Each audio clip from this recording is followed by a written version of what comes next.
Gente, é sério, é assim, eu não me canso de me surpreender com a CBF. A CBF consegue fazer tudo errado. Tudo errado. Eu já falei aqui com vocês, cara, na primeira rodada do ano passado aconteceu a mesmíssima coisa. 3 árbitros foram afastados na primeiríssima rodada. Só que depois, os erros continuaram acontecendo e se passaram 10, 15 rodadas e você não viu falar de afastamento.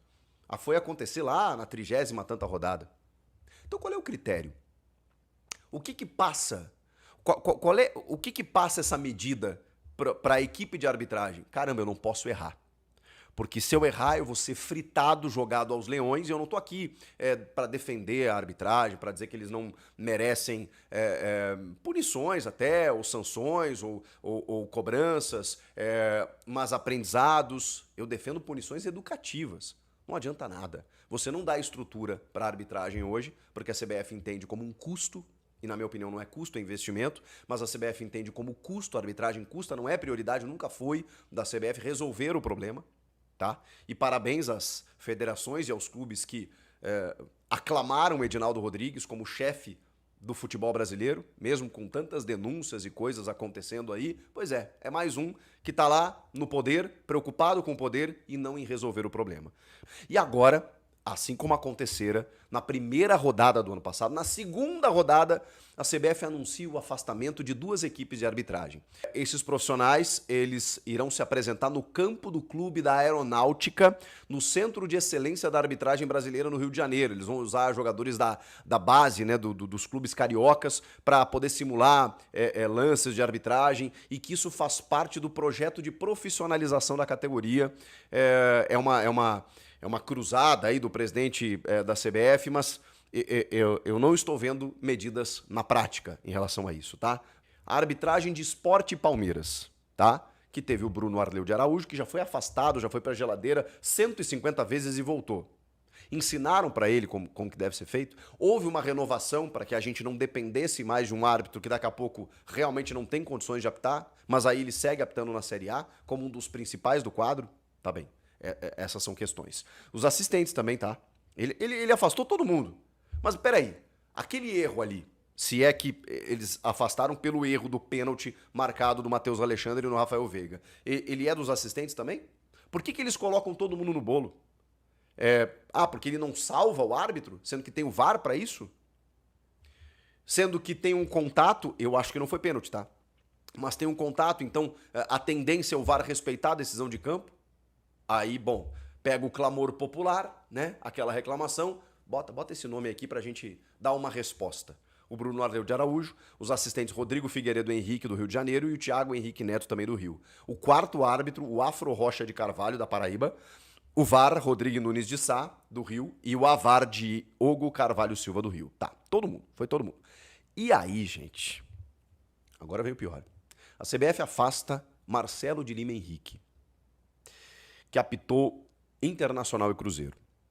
Afasta ele, os assistentes Nailton Júnior de Souza e Renan Aguiar da Costa, todos do Ceará, o Marcelo também é do Ceará, da Federação Cearense, né? O quarto árbitro, o Luciano da Silva Miranda, também do Ceará. O árbitro de vídeo, que é a árbitra, né? A Daiane Muniz, uma das principais do quadro, FIFA inclusive, e a assistente do VAR, a Amanda Matias. Afastaram todo mundo. Gente, a câmera de trás desse lance entre Inter e Cruzeiro, que é o lance da expulsão do Wesley, mostra que houve a falta. Gente, a arbitragem não errou. Nesse lance especificamente, e em outros lances também, o jogo não teve maiores problemas. Mas nesse lance especificamente, a arbitragem não errou. O Marcelo de Lima Henrique marcou no campo. Mesmo aos 54 anos, ele no campo marcou a infração. E o VAR referendou porque tem uma imagem de trás que mostra o contato, deslocando o cara. São lances muito finos, discutíveis, para a gente entender como erros grotescos, claros e óbvios que já aconteceram aos montes e a CBF nunca puniu e nunca resolveu. Então, nesses lances especificamente, que são lances bem questionáveis, a CBF resolve dar uma resposta para os clubes. Que patifaria!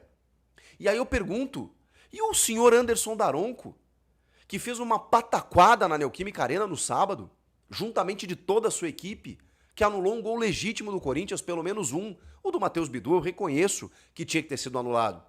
Mas o do Memphis, com o impedimento do Yuri na origem, com a bola vindo do defensor e o Yuri voltando para o campo de defesa, esse tá tudo bem. Esse tá tudo legal. O Anderson Daronco não vai para a geladeira. Mas enfim, eles estão cada um num canto, mas eles fazem parte do comitê consultivo da CBF, que é aquela história de ter 15 chefes para não apontar nenhum responsável. E a gente não sabe quem é o responsável, e os árbitros muito menos. Então, cara, tá uma bagunça, tá uma bagunça. E aí, o argumento para afastar esses árbitros é que, conforme o comitê, eles consideraram alguns erros para poder afastar. Mas e o do Daronco? Tá tudo certo? Tá tudo certo do Daronco? A gente viu outros lances também. Em Atlético Mineiro e São Paulo, por exemplo. Em Santos e Bahia, que o cara marca um pênalti de cabeça, que a bola bate na cabeça, depois é corrigido pelo VAR, mas aí tá tudo bem. Mas aí tá tudo bem, tá tudo certo. O cara marcar um pênalti em que a bola bate na cabeça do defensor, nem era o defensor, era o Eric Pulga, né, em Santos e Bahia, tá tudo bem. Esse cara pode apitar na próxima rodada. Mas aí o Marcelo de Lima Henrique, que acerta no lance, juntamente do VAR, da Daiane Muniz, eles são punidos. Cara, eu vou te falar um negócio. Eu perdi completamente as minhas esperanças de ver algum futuro, de ver alguma possibilidade real de melhora dentro do quadro de arbitragem.